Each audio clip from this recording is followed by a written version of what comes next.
राधे राधे प्यारे भक्तों, आज है गोपाष्टमी। तो गोपाष्टमी के दिन हम सुनेंगे श्री कृष्ण महाराज की कथा। इस दिन अच्छे और सुखी जीवन का आशीर्वाद प्राप्त करने के लिए कृष्ण भगवान की पूजा की जाती है और गौ पूजा के साथ साथ प्रदक्षिणा भी की जाती है। उनके सम्मान के लिए गायों की सेवा की जाती है, उनका पूरा हार श्रृंगार किया जाता है, मेहंदी लगाई जाती है और गाय और बछड़े की, उनके परिवार की पूरी सेवा की जाती है। कार्तिक शुक्ल पक्ष की अष्टमी तिथि को गोपाष्टमी के रूप में मनाया जाता है। इस दिन भगवान श्री कृष्ण ने गोचारण लीला आरंभ की थी। विधि कैसे करते हैं? इस दिन बछड़े सहित गाय का पूजन करने का विधान है और सुबह प्रातःकाल उठकर नित्य क्रम से निवृत्त होकर स्नान करना। प्रातःकाल ही गौ और बछड़ों को भी स्नान कराया जाता है। गौ माता के अंगों में मेहंदी, रोली आदि स्थापे लगाए जाते, सजाया जाता है। धूप, दीप, तुलसी, रोली, गुड़, जलेबी, वस्त्र सबसे गौ माता की पूजा और आरती की जाती है। पूजन के बाद गो ग्रास निकाला जाता है।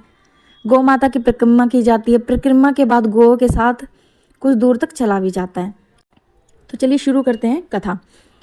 भगवान ने जब 6 वर्ष की आयु में प्रवेश किया तब एक दिन भगवान माता यशोदा से बोले, मैया अब हम बड़े हो गए हैं।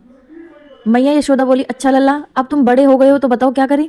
भगवान ने कहा, अब हमें बछड़े चराने की नहीं, अब हमें गाय चराने की आवश्यकता है। मैया ने कहा, ठीक है, बाबा से पूछ लेना। मैया ने इतने ही कहते झट से भगवान नंद बाबा से पूछने चले गए।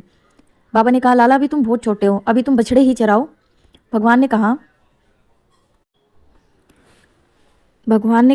बाबा अब मैं बछड़े नहीं गाय चराऊंगा। जब भगवान नहीं माने तब बाबा बोले, ठीक है लाल, तुम पंडित जी को बुला लाओ, वे गोचारण का मुहूर्त देख के बता देंगे। बाबा की बात सुनकर भगवान झट से पंडित जी के पास पहुँचे और बोले, पंडित जी आपको बाबा ने बुलाया है, गोचारण का मुहूर्त देखना है, आप आज ही मुहूर्त बता देना, मैं आपको बहुत सारा माखन दूंगा। पंडित जी ने नंद बाबा के पास पहुँचे और बार बार पंचांग देखकर गणना करने लगे।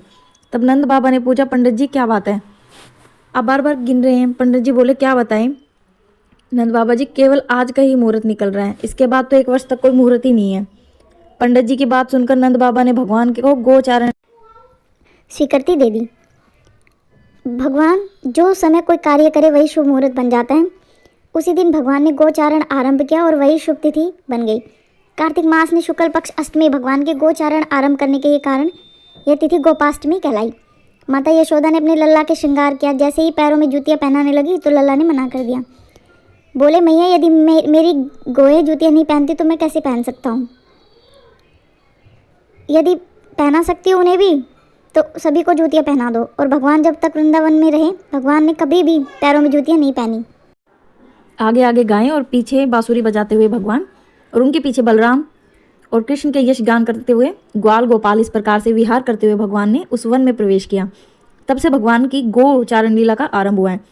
जब भगवान गोए चराते हुए वृंदावन जाते तब उनके चरणों से वृंदावन की भूमि अत्यंत पावन हो जाती। वह वन गौओं के लिए हरी भरी घास से युक्त और रंग बिरंगे पुष्पों की खान बन गया था। तो इस प्रकार है यह पावन गोपाष्टमी की कथा। वीडियो अच्छी लगी है तो लाइक और चैनल को सब्सक्राइब जरूर करें। धन्यवाद।